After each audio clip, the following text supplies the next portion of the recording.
Every entrepreneur eventually hits the same fork in the road. Do I figure this out on my own, or do I get help and move faster? And in vending, almost everyone starts in the same place. I can do this myself. Here's the thing. You're probably right. You can buy a machine yourself, call locations yourself, watch YouTube, learn from ChatGPT, forums, Google, trial and error, whatever you find online. I'm not here to tell you that it's impossible, because it isn't. Plenty of capable people have built real businesses going solo. And you don't necessarily need a program to get started. But the question that actually separates entrepreneurs isn't, can I do this myself? It's, what is doing it myself going to cost me? Because DIY isn't free. It feels free up front, but if it costs you 6 months, a bad machine, a weak location, products that don't sell, a few rough conversations with decision makers, and all the revenue you could have been capturing the whole time, that's not free. That's just a cost you've delayed and haven't seen yet. So in this video, I want to walk through what I'll just do it myself actually means in vending, and the part most beginners don't realize until they've spent the money already. Yes, you can DIY it. So let's be clear up front. You could do vending yourself. I'm not gonna sit here and pretend it's some impossible thing to understand, because it isn't. The business is simple in concept. You place a machine, you stock it, people buy, you restock, you collect the revenue. That part anybody could wrap their head around. But simple and easy aren't the same thing. The hard part was never understanding what a vending machine does. The hard part is all the decisions around it. What machine do I actually buy? Which location is worth pursuing? And who do I even talk to once I find it? What do I say and how do I follow up? How do I know if a spot is strong or weak before I commit to it? What do I stock and how do I price it? And how do I turn one machine into an actual route instead of a single lucky placement? That's what you're really figuring out when you go solo. Not vending as an idea, vending as a business. And most people who say, I'll do it myself, aren't wrong about whether they're capable. They're just underestimating how many of those decisions they're about to make for the first time, with no experience to draw on. That's where the cost starts. The machine mistakes. The machine is where most people start, and it's also where the first mistakes happen. Usually one of two. The first is buying the machine before they have a location. And I get why. Buying the machine feels like starting the business. It's the tangible thing. The part you can point and say, okay, now I'm officially in vending. But the machine isn't the business. The location is. A machine only becomes worth anything once it's in the right place in front of the right people with the right products in it. So when you buy first, you end up with a machine sitting in your garage while you go hunting for a location that happens to fit what you already bought. It's backwards. The move is to get the location first, then choose the machine that fits it. And I mean that literally, down to measuring the doorway, the clearance, and the outlet before anything shows up on a truck. Whether the machine fits isn't a question you want to be answering on delivery day. The second is buying the wrong machine to save money. There's nothing wrong with a good used machine, but a cheap one can get expensive fast. If you don't know what you're looking at, cooling issues, hard to find parts, an outdated setup that won't take modern payment systems. And once it's placed, every one of those problems costs you more than the repair. It costs lost sales, extra trips out, and trust with the location, because a manager who let you put a machine in, then watches it break down, doesn't just see a machine problem, they see a you problem. And here's the part that ties both of these to going solo. A beginner asks, what machine should I buy? An operator asks, what location do I have? What does it need? And what machine fits that opportunity? That shift in thinking is exactly the kind of thing that's hard to reach on your own before you've made the mistake that teaches it to you. Qualifying locations. Say you get past the machine. Next, you've got to put it somewhere. And this is where going solo really starts to cost people. The trap isn't thinking the goal is just to get placed. The goal is to get placed somewhere that actually performs. And those are two very different things. A weak location doesn't always announce itself as a failure. Sometimes the machine still makes a little money, a few hundred a month here or there. And when you're brand new, that feels like a win. Got a location, it's working. But if that same machine could be doing several times that somewhere better, the cost isn't what you made, it's everything you didn't make while your equipment sat tied up in the wrong spot. That's opportunity cost. And that's the kind of thing that quietly drains a route.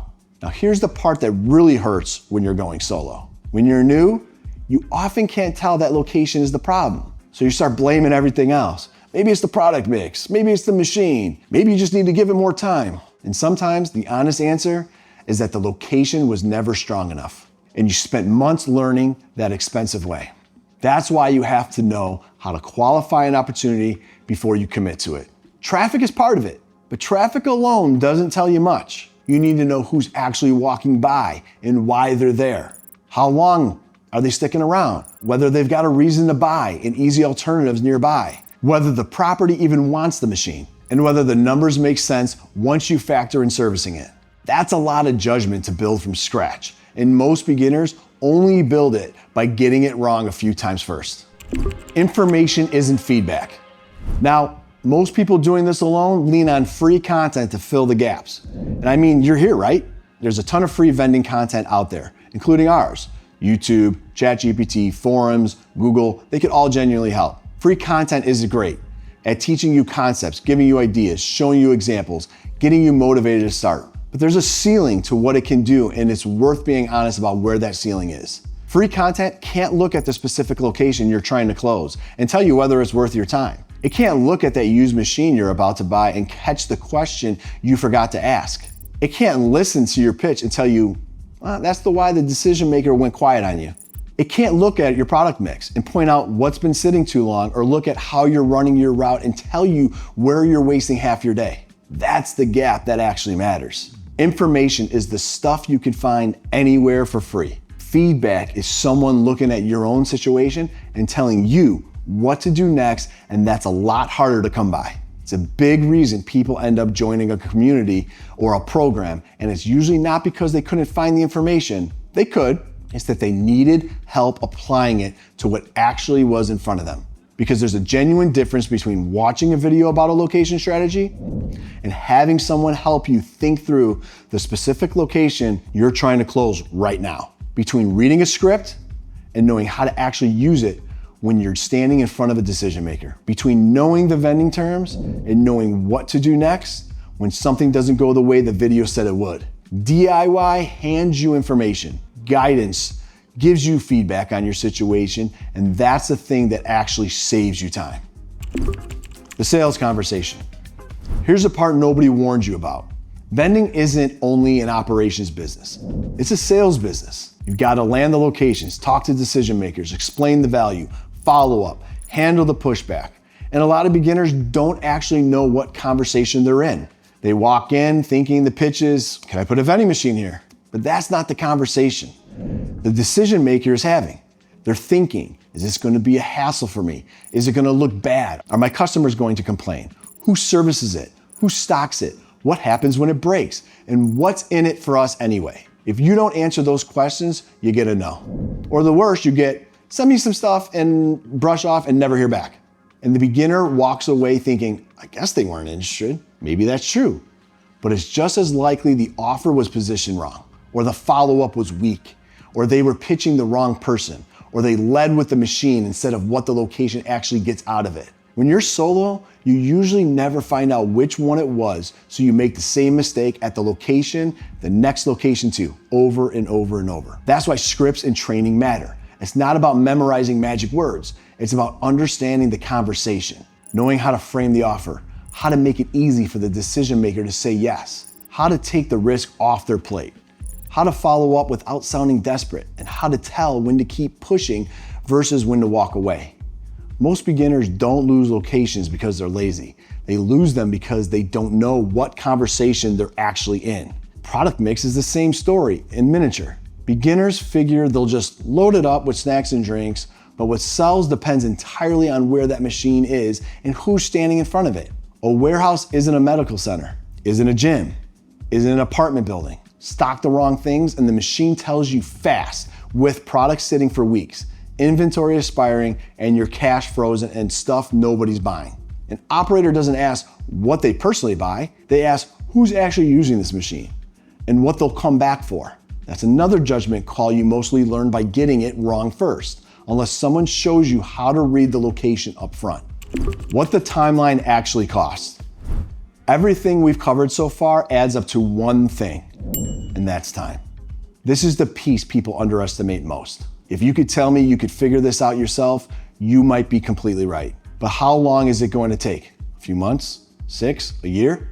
And the bigger question, what could have been happening for you during all that time you spent figuring it out? One of our members, Musa, joined Vendingpreneurs in May of 2025. By April 2026, less than a year later, 26 machines across 22 locations and did $41,000 in revenue in a single month. When we asked where he thought he'd be without the program, he said maybe 5 machines, and he credited it with cutting 6 to 8 months of learning and mistakes out of his timeline. Now that doesn't mean everybody gets Musa's results. Results come down to execution, and you still have to do the work. But the principle holds. If guidance cuts months of mistakes out of your timeline, that's worth something concrete. Think about it this way. One well-placed machine might do $700 to $800 a month in profit after expenses. So a 6-month delay isn't just a slow start. It's a few $1,000s that machine never earned. And that's one machine. Stretch that delay across several machines or across a full year of learning what you could have learned in a few months, and the cost of going slow gets a lot more obvious. That's what timeline compression actually means. It isn't only learning faster, it's building your business sooner, closing sooner, correcting your mistakes sooner. And in business, sooner is almost always worth more than people think going in. DIY is the longer path. So here's the irony of doing it yourself. It feels like the shortcut because you're not paying anyone for guidance. But a lot of the time, it's actually the longer road because you end up building the business, learning the business, troubleshooting it, and making all the first-timer mistakes at the same time, with no one to tell you which is which. Some people can run the gauntlet just fine. There are folks who are resourceful and disciplined enough to grind it out solo. And if that's you, genuinely, more power to you. But most people underestimate what the learning curve actually costs them. And it's not only money, it's time, it's the opportunities they miss while they're heads down figuring things out. It's the avoidable mistakes. And it's the momentum that stalls every time something goes sideways. There's also a cost people never talk about, and that's what it does to your confidence. When your machine underperforms, it gets in your head. You start wondering if you picked the wrong business, or bought the wrong machine, or did something wrong, or whether you should even keep going. And a lot of the time, the problem was never that vending doesn't work, it's that you were trying to build it without enough feedback to course correct. That's the hidden cost of going it alone. So who is this actually for? Not for anyone hoping a program does the work for them, because it won't. If you join and don't execute, none of it matters.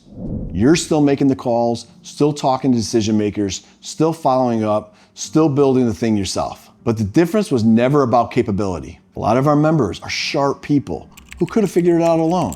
What they're really buying is time, feedback, and a room full of operators who have already solved the problems they're about to hit. It was never for people who can't figure anything out.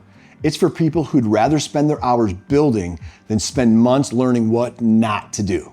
And that's the decision in front of you. So again, you could absolutely do this yourself. And honestly, I tell you to do some of your own research no matter what. Watch the videos, dig through the forums, learn everything you can. That groundwork makes you a sharper operator either way. And it'll make you better at spotting a stronger opportunity when it's in front of you. But there's a point where free research stops being enough. And what you really need is someone looking at your situation and telling you what to do next. Where the question stops being, can I find the information, and becomes, how much time, how many mistakes, and how much delayed income am I willing to spend learning what someone could just show me? That's where we come in. If you'd rather skip the mistakes that cost most solo operators their first 6 months, and you want the proven scripts, the systems, the supplier access, and a community of operators in your corner, that's exactly what we built inside Vendingpreneurs. Check out the link in the description. This is Anthony with Mike Hoffman in Vendingpreneurs. I'll see you in the next one.